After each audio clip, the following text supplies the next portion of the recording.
Alors déjà, oui, je sais, cet épisode 2 commence à ressembler à une arlésienne. Ça fait juste 1 an que le premier opus a été diffusé et entre-temps j'ai réussi jusqu'à en oublier l'existence lors de la vidéo récapitulative de la flotte. On va faire un tour de ce qui reste dans le parc. Cette Saab, c'est un beau cadeau d'un abonné du Sud-Ouest qui avait acheté la voiture avec un problème de transmission. Après l'avoir remise en route, je l'ai donc rapatriée sur 600 km sans pouvoir passer la seconde. Et dès le lendemain, j'ai trouvé et corrigé le minuscule détail qui posait problème. Si vous avez loupé ça, je vous mets le lien à l'image. Donc, elle fonctionnait pas trop mal cette 9.5, mais niveau carrosserie, elle était aussi fraîche qu'une tomate cerise qui aurait roulé sous un meuble alors que même que vous n'arrivez pas à replacer la date de la dernière fois que vous en avez acheté. Après cette attente, vous avez bien mérité de connaître la suite de ces aventures. C'est un revirement inattendu auquel cette voiture va avoir droit. On est en chemin pour un garage que vous avez déjà vu une fois. Il y a eu du changement depuis chez eux d'ailleurs.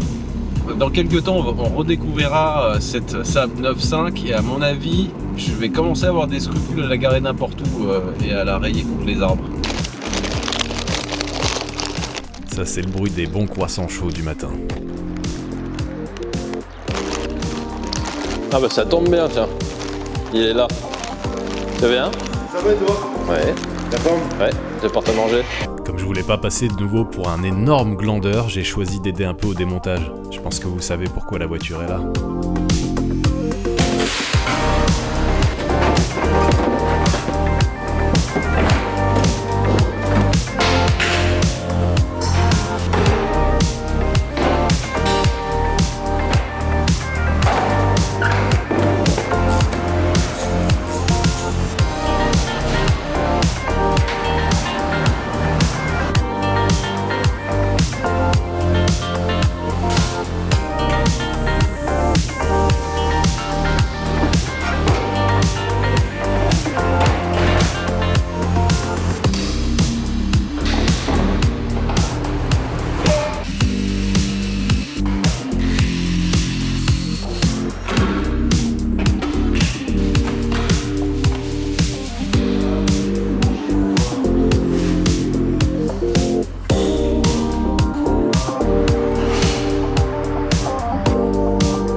Eh ben, j'ai pas fait autant que ce que j'aurais voulu, notamment avec cette Elle que j'ai pas pu démonter parce que les bras d'essuie-glace pour l'instant sont bien figés.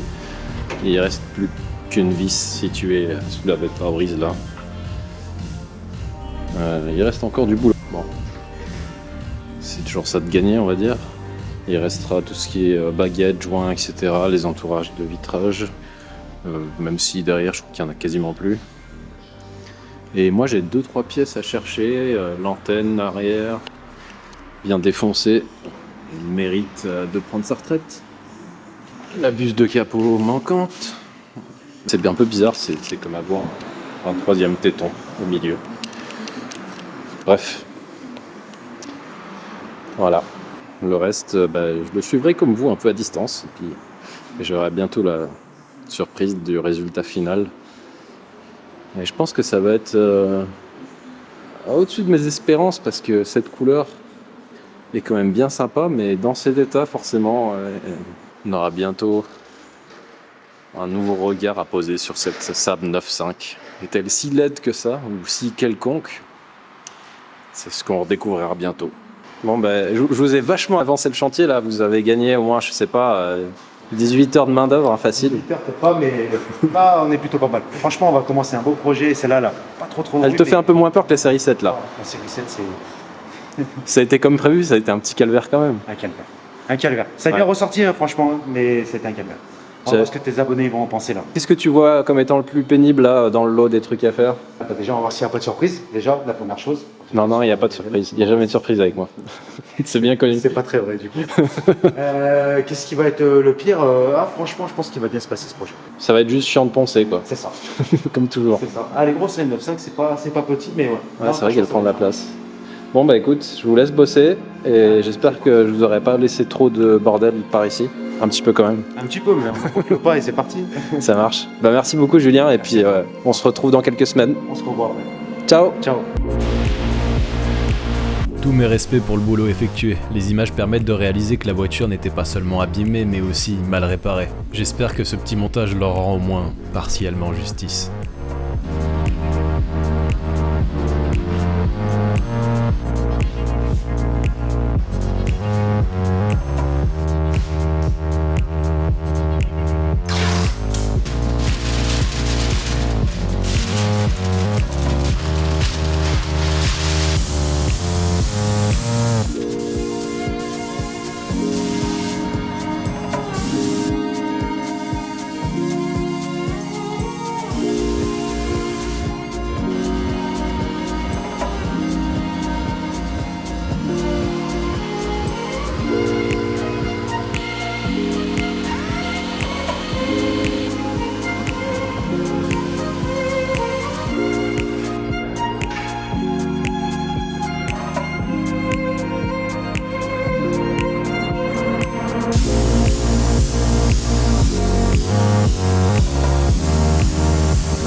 On est revenu à un endroit que vous connaissez. Ça vous dit quelque chose? Et oui, ça veut donc dire que la Saab a changé. Moi je l'ai déjà vu tout à l'heure, hein. Je fais une petite mise en scène comme ça pour rire, mais... Et on retrouve Julien qui s'est bien fait chier sur celle-ci. Ça va Eddie? La forme? Ouais, nickel. Alors, premier avis. Bon, moi c'est la première fois que je la vois devant. Tout à l'heure je l'ai vue derrière, parce qu'on finissait avec les dernières pièces que j'ai apportées. Vraiment beau, comme tu me disais, hein, t'as pas menti. Ah, je pense que ouais, les finitions sont plutôt bien. Le dernier truc qu'il faudra que je retrouve, et c'est vrai que j'avais complètement zappé et tu m'y as fait penser, mais ouais, les logos quand même là ils méritent. Ouais, les logos on les a reposés, mais C'est juste pour boucher le trou pour voilà, l'instant. exactement, pour que ça prenne l'eau. Ouais, on en trouvera en couleur, ça sera quand même plus sympa et ça ira avec le reste. J'apprécie particulièrement l'attention des jantes. Ah, les jantes, ouais, la petite surprise, ça t'étais vraiment pas au courant. Ça lui donne un vrai coup de jeune là pour toi. Bah, c'est la cerise sur le gâteau pour une Saab en aéro d'avoir ces jantes là. C'est raccord, c'est beau. Et donc la différence dont on a parlé un petit peu tout à l'heure, c'est que vous êtes passé sur une peinture intégrale sur les pare-chocs. Exactement. Et d'ailleurs les baguettes latérales. Et Voilà. je trouve que ça lui va plutôt bien. Et là, non, ça marche. Bah, le problème, marche c'est bien. qu'elles avaient été un petit peu rayées, donc... Non, je pense que ça finit bien la voiture. Ouais, moi je dirais pas un petit peu rayé, hein. Moi je dirais que la caisse ouais. elle était quand même bien dégueulasse. Ouais, On en a reparlé tout à l'heure, mais c'est quand même bien aussi de partager avec les abonnés. Mais elle a été très grêlée, ça je m'en doutais un petit peu, il y avait des endroits où ça se voyait, mais j'avais pas réalisé à quel point la voiture était abîmée. Parce que le problème le plus grave que j'avais détecté, en fait, c'était la sorte de pliure qu'il y avait au niveau du pavillon. Ouais. Où on aurait dit que le toit il avait été enfoncé sur une traverse. Ça avait fait la cuvette devant, il y avait un mastic pulvérisable, donc oui, forcément, il fallait tout retaper. Ouais. Donc moi j'avais vu que ça, en fait, grosso modo. Le reste, je pensais que la voiture était correcte, avec des portes avec beaucoup de coups, mais sans plus. Non, Et apparemment, non, c'était vraiment bien pire que ça. Ouais, c'est pire, vraiment pire. Donc ça, plus les réactions avec les anciens produits qui avaient été utilisés. C'est le décapage, ça a été un bon moment de solitude aussi. Finalement, la BM, ça n'a pas été presque plus facile. C'est plus facile pour la BM. Ouais. Pourtant, d'aspect, la BM, elle paraissait plus fatiguée, je trouve. C'est vrai que la BM, il y avait plus de tôlerie. Il y avait un peu de rouille. Ouais. Il y avait de la rouille aussi. Celle-là, elle n'était pas rouillée, par contre. Voiture du Sud. C'est vraiment cet avantage-là. Aucune trace de rouille, celle-ci. Et je te remercie encore une fois pour l'attention du silencieux qu'on pourra monter quand je la mettrai sur le pont. Ouais, bah je t'ai réservé un peu plus de mécanique. Ouais, bah de toute façon, c'est prévu. Hein, donc, Ça plaît à tes abonnés. Magnifique. Bon, l'autre fois, je t'avais déjà posé la question, mais c'est bien aussi de savoir combien ça peut coûter ce genre d'intervention. Tu m'avais donné une fourchette pour la BMW. Pour celle-ci, tu la situerais où? Celle-ci, on serait plus haut parce qu'avec toute la tôlerie qui a été faite, je la situerais au-dessus entre 4500 et 5500 euros complètement.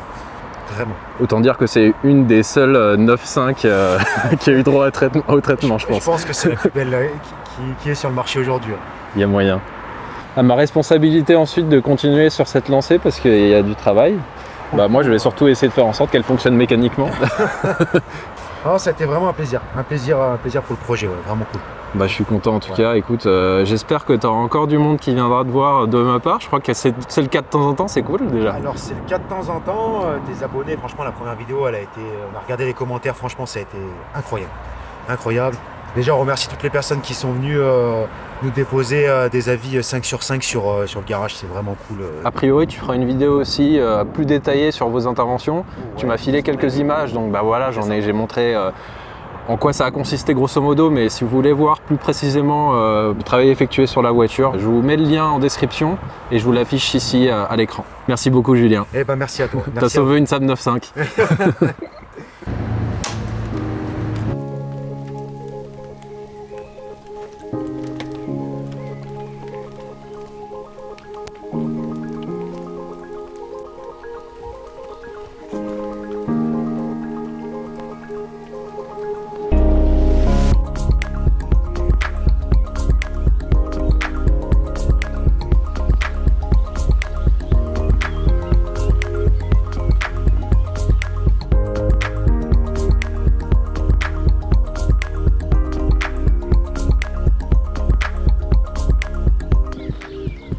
Mais qu'est-ce qu'il y a? Vous me stressez là. Vous me foutez la pression. Quand Julien m'a proposé de lui confier une seconde voiture pour lui offrir une peinture complète, si j'avais eu à choisir d'un point de vue purement économique, j'aurais opté pour un autre exemplaire, la CLK ou même le ML, enfin des véhicules ayant plus de valeur à la revente. J'ai choisi cette Saab parce que justement sa valeur et son état n'auraient jamais permis de justifier de mettre autant d'argent dans ce projet. Si jamais par la suite je rencontre un souci mécanique ou un sinistre, je sais que ça justifiera pleinement de la remettre sur la route. Donc par ce choix, j'espère lui avoir garanti d'y rester un bon moment.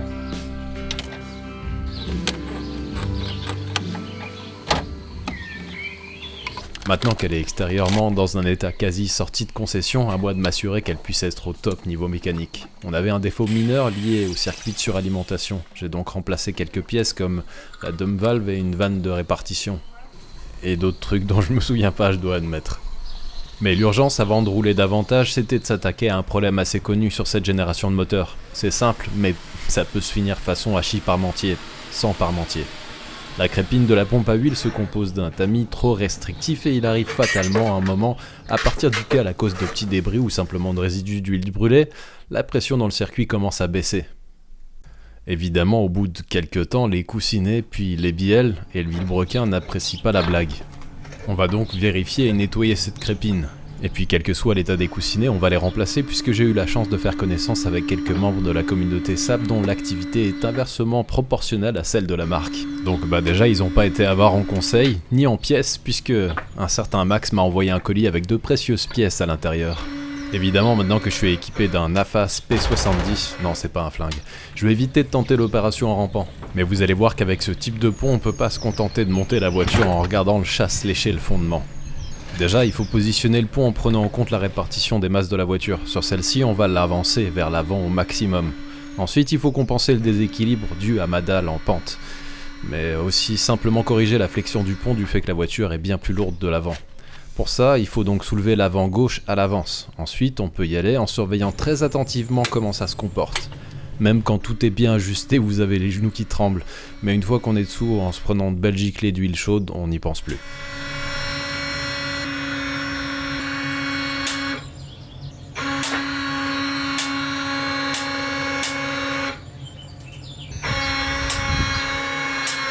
Et une fois que le pont est redescendu sur ses sécurités, je place 2 vérins de fosse pour stabiliser la voiture et soulager un peu ses bras. Bah oui, je suis un peu con parfois, mais je suis pas encore complètement taré.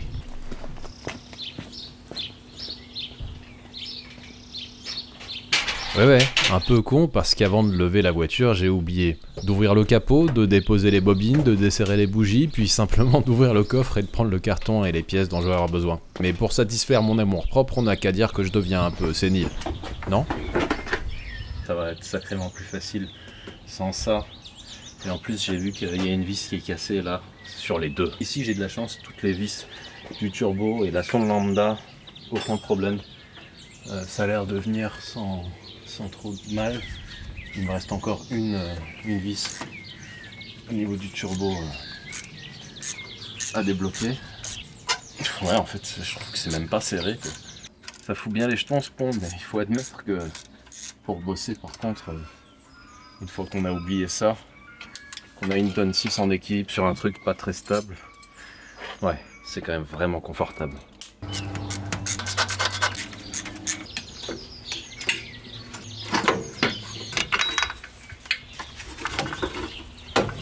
Maintenant on va vidanger le carter.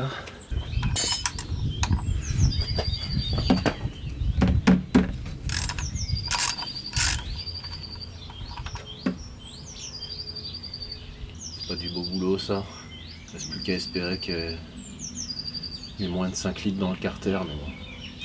Vu la cylindrée, ça devrait le faire. J'étais content de rien avoir mis à côté du bidon, mais le vent, lui, trouve que la dalle manque de lubrification. La douche.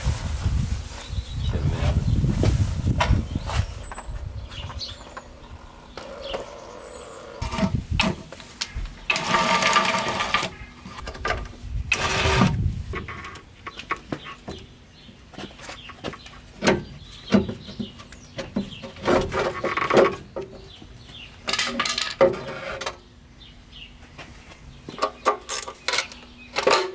Bon, on va voir l'état de la tétine. C'est vrai que ça a déjà été démonté vu les traces. On dirait qu'il y a eu du nettoyage de fait déjà.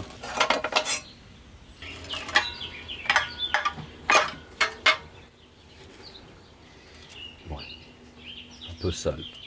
En y regardant de plus près, il y avait quand même beaucoup de ports qui étaient bouchés par de l'huile carbonisée, donc ça valait quand même le coup de la démonter et de la nettoyer à la brosse.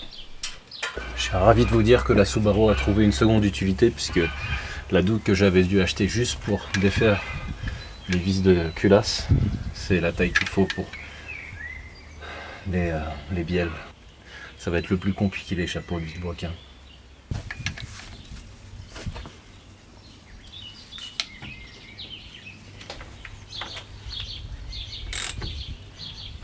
Avec un maillet en caoutchouc, on peut se montrer un peu persuasif avec les chapeaux de vilebrequin, parce que sinon, à la main, ils sortiraient pas. Pisse-moi dessus. Super. Après les avoir débloqués, par contre, il n'y a aucun problème, il pleut des chapeaux.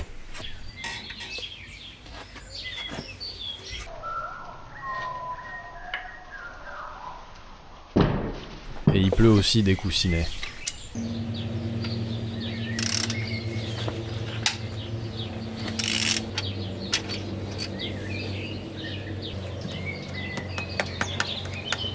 C'était la première fois que je remplaçais ces pièces avec vilebrequin et bielle en place, et la difficulté se situe au niveau des coussinets supérieurs de Vilo. Il faut réussir à les débloquer de leurs emplacements pour les faire tourner de 180 degrés. Une fois qu'ils ont bougé un petit peu, je suis généralement arrivé sans trop de mal à les faire tourner en même temps que le vilebrequin par contre.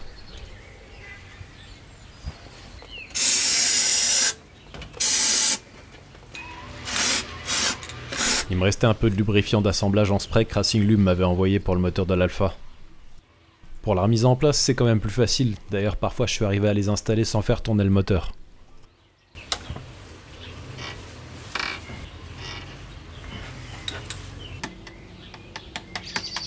Puis pour les coussinets inférieurs sur les chapeaux, là, c'est franchement une formalité, ça va tout seul.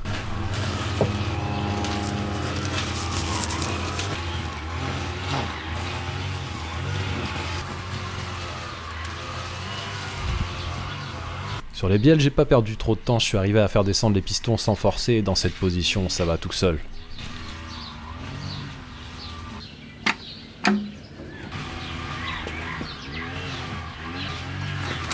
Petite astuce, si vous avez un jour à faire la même chose sur ce moteur, le chapeau de vilebrequin accolé à la boîte ne sort que si vous avez déposé la cale de jeu latérale de son côté. Ça permet de décaler le vilebrequin d'1 millimètre et ça débloque le chapeau qui était coincé sinon. Là, je mets la dernière cale neuve en place d'ailleurs. À ce moment-là, j'irai pas jusqu'à dire que c'était facile, mais ça s'est fait sans problème majeur. Arrivé au dernier coussinet supérieur de Vilo, j'ai éprouvé soudainement l'envie de me prendre de passion pour le tricot. Impossible de le débloquer et encore moins de le sortir. J'y ai passé 2 bonnes heures avant que Clara ne vienne en renfort en forçant le vilebrequin vers le bas après avoir desserré tous les chapeaux. C'est quoi ça? C'est ce que tu voulais récupérer? Alors est-ce que ce remplacement était indispensable? Non, pas du tout. Les anciens coussinets étaient en très bon état, sauf peut-être le dernier justement. Mais je suis quand même content de l'avoir fait. C'est bon, on va pouvoir refermer tout ça, l'esprit tranquille maintenant.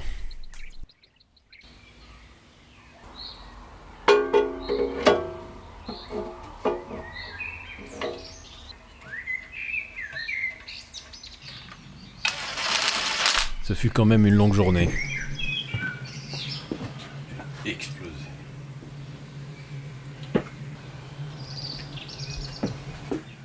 J'hésite à mettre mes vêtements à laver ou à carrément les brûler, mais ce serait peut-être dangereux de mettre feu à ces choses-là. Autant vous dire que j'avais eu la flemme de tout ranger à ce moment. Le lendemain, je pouvais donc poursuivre leur montage. Notez le bordel autour des anciens coussinets, ça aura son importance par la suite. Et comme dit plus tôt, la dalle est lubrifiée avec succès. Évidemment, j'ai pas remonté des pièces sales et j'ai tout bien nettoyé autour. Il va falloir maintenant que je m'attaque à ce qui était cassé déjà au démontage, avec l'échappement notamment. Mais j'en reviens aux pièces reçues. Maxime, notre généreux donateur du jour, propose une boutique en ligne pour des pièces majoritairement Saab, en plus d'un atelier mécanique qui fait référence pour les modèles de la marque. Vous pouvez les retrouver facilement en tapant Max Auto 90 via un moteur de recherche ou en suivant le lien que je vous ai laissé en description. C'est la moindre des choses que je puisse faire pour le remercier. En regardant de plus près le contenu du colis, il y a aussi un joint spi et vu le traitement octroyé au vilebrequin pour sortir le dernier coussinet, c'est une bonne idée de le changer. Le joint fuit, on l'a, donc autant le remplacer.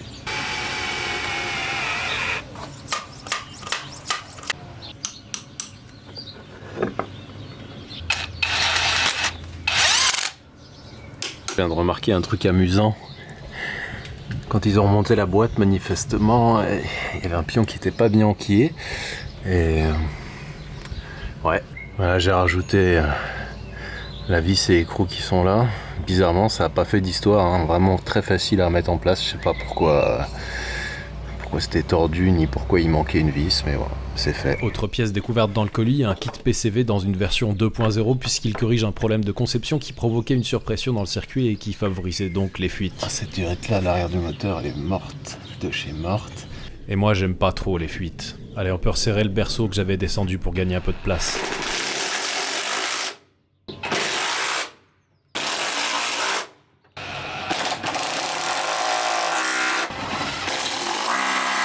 Allez, je vous passe les détails sur les opérations de perçage, de taraudage, etc. sur l'échappement pour récupérer des fixations dans un état correct. Par contre, je peux prendre quand même une seconde pour remercier Emeric pour le coup de main en fin de remontage. Et de l'autre côté, non? Non, à côté, c'est bon. Ah oui, ok, non, ok, ça dépend vachement. On a pu observer ensemble l'extinction du voyant de pression d'huile, et ça, c'est franchement étonnant. Vous allez bientôt comprendre pourquoi. Je l'ai déjà fait tourner sans l'allumage pour récupérer de la pression d'huile en principe.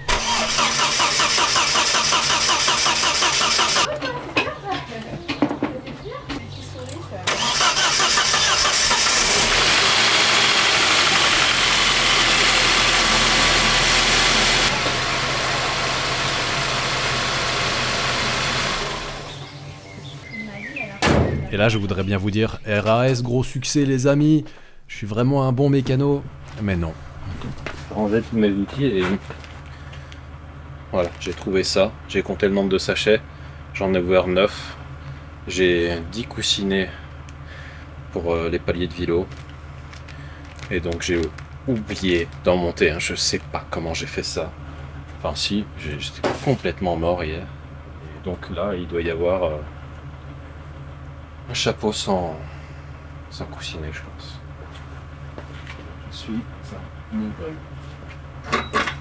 Il s'est avéré qu'il manquait effectivement le coussinet supérieur du palier central. Malgré tout, on avait une bonne pression d'huile et aucun bruit suspect. Donc, breaking news. C'est officiel, les coussinets sont une autre invention du lobby des mécaniciens. Les spécialistes appellent à la vigilance. Donc, ouais, moralité, comptez bien les emballages des coussinets que vous montez. Et non, mais personne ne peut faire cette erreur. Par moi, c'est vraiment pitoyable. On va très rapidement oublier cette humiliation et passer au freinage. Christophe, en plus de m'avoir fait don de cette voiture, m'a envoyé disque et plaquettes accompagnés de pièces franchement volumineuses que vous découvrirez dans quelques minutes.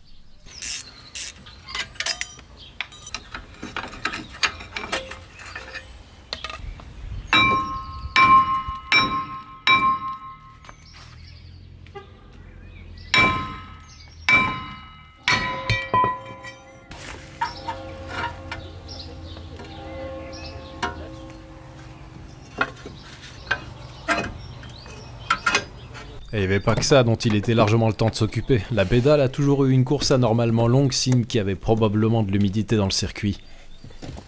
Bon, quand on voit la couleur de ce qu'il y avait dans le bocal, c'est pas vraiment étonnant. J'ai employé ma méthode habituelle pour faire la purge seule, le compresseur réglé à 1 bar 5 avec un pistolet bloqué à fond et une valve de pneu installée dans un vieux bouchon de bocal de liquide de frein.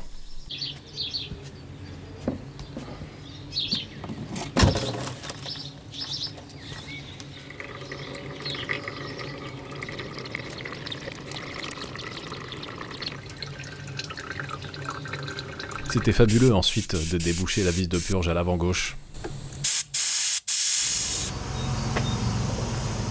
Cette rénovation aurait pu s'achever par le remplacement du bouchon de bocal de lave-glace, mais non, il nous reste encore de belles améliorations à apporter à la Saab. Sous cette banquette se cache la clé du silence et potentiellement de plusieurs canassons supplémentaires moyennant réaménagement de l'écurie.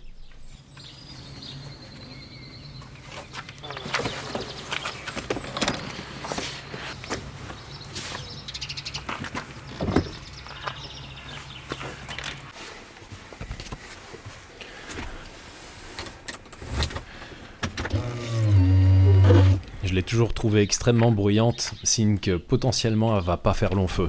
Lors des prochaines séquences, vous découvrirez les évolutions de l'outil spécial Saab 1574 servant au desserrage de l'anneau de verrouillage du système d'alimentation en carburant.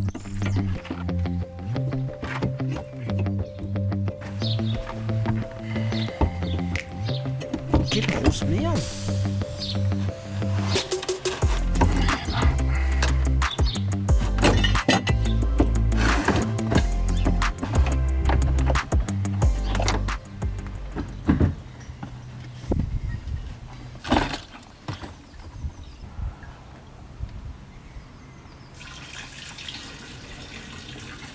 C'est presque une évidence, mais les personnes qui m'ont envoyé cette pompe d'Inapart, que ce soit un truc spécifique pour le modèle. Donc une pompe comme ça universelle, ça va très bien.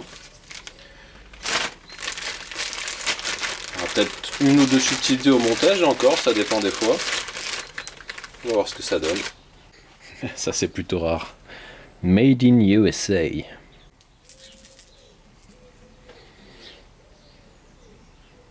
Bon, c'est une Walbro. C'est un peu plus gros, on va voir si j'arrive à rentrer toutes les pièces avec.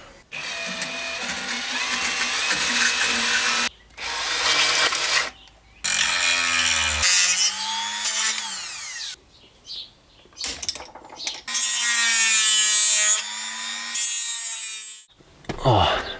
Bon, ça aurait été un assez gros travail d'adaptation parce que le système sur cette Saab, il est un peu foireux. Mais voilà, c'est fait. Là, c'est déjà bien moins bruyant et trappe en place et banquette remise. Franchement, ça sera quasiment inaudible, ce qui est normal. Donc voilà, il y a un progrès. Voilà, j'ai apposé le sceau de la qualité sur ce montage. Dorénavant, toute personne intervenant sur ce véhicule au niveau du circuit de carburant saura qu'une pompe à essence, voilà, dans laquelle on peut avoir foi et monter. Et maintenant, quelques images des sièges en peau de vache. Pourquoi, vous allez me demander? Je vous avais parlé de pièces volumineuses avec les disques et plaquettes. Donc moyennant une somme très raisonnable, Christophe m'a trouvé une banquette et 2 sièges en excellent état. Et cerise sur le gâteau, ils sont chauffants et ventilés en plus du réglage électrique à mémoire dont cette 9.5 disposait déjà. Alors il n'y a que le siège conducteur qui était vraiment pas en très bon état. Mais bon, vous verrez la différence quand même. Elle est flagrante.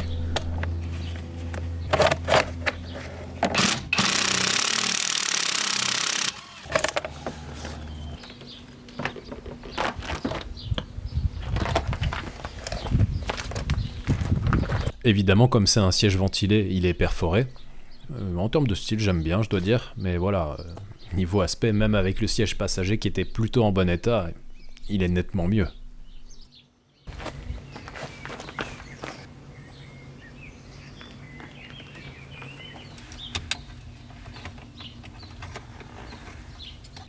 Ah, ça nous rappelle des bons petits souvenirs, ça. Bon, ça fait pas si longtemps que ça que j'ai installé la version suédoise sonotone de Stop-and-Go. Je sais plus si ça sort sans plus de démontage. C'est un peu juste. tout cas, ce que j'ai fait, ça a plutôt bien tenu. Hein. Là, on a accès à tout. Et oui, forcément, je peux pas me contenter d'installer les sièges après avoir bêtement branché les connecteurs résistants. Il faut alimenter le système de ventilation et de chauffage. Mais une fois avoir repiqué une alimentation jusqu'au nouveau potentiomètre installé en bas de la console centrale, je peux monter la dernière pièce bonus trouvée par l'ancien propriétaire de la Saab, un habillage d'origine et son aspect forestier. Reste à voir si ça démarre encore. Ouais, parce que depuis le montage de la pompe, j'avais pas testé. Bon, j'ai pas trop de doute. Hein.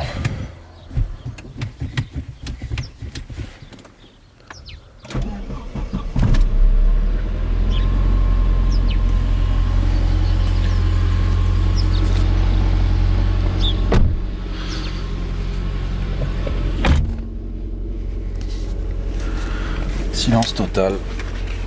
Ah ouais. Mission accomplie. Et comme vous pouvez le voir, j'en ai profité pour remplacer déjà la banquette. J'avais fait le siège passager et le conducteur pour l'instant. J'y touche pas, j'ai encore un peu d'électricité à faire pour remonter tout le reste et bénéficier de la ventilation rafraîchissante d'un siège électrique. On a remplacé la sorte de catch-can d'origine et il nous reste une modification à apporter au système PCV qui est connu pour poser problème. Ça consiste à remplacer le tube de remplissage d'huile par cette version qui a une sortie, enfin une dérivation vers le circuit de recyclage des vapeurs d'huile. Et a priori, ça va aider à décomprimer le circuit de recyclage, justement. Encore une fois, merci à MaxAuto90 pour ce kit qui m'a été envoyé en même temps que le reste dans l'idée de fiabiliser cette Saab et de maintenir l'huile à l'intérieur du moteur puisque c'est le principal problème provoqué par le système PCV d'origine. Il me reste plus qu'à reconnecter les nouvelles durites au boîtier PCV. Il y en a une qui passe au milieu d'un beau fatras mais dans l'ensemble, ça se fait bien.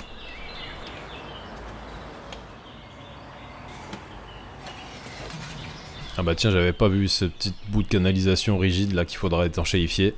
Ah, c'est vrai que vu l'emplacement du boîtier, j'aurais dû faire ça en même temps que le reste sur le pont.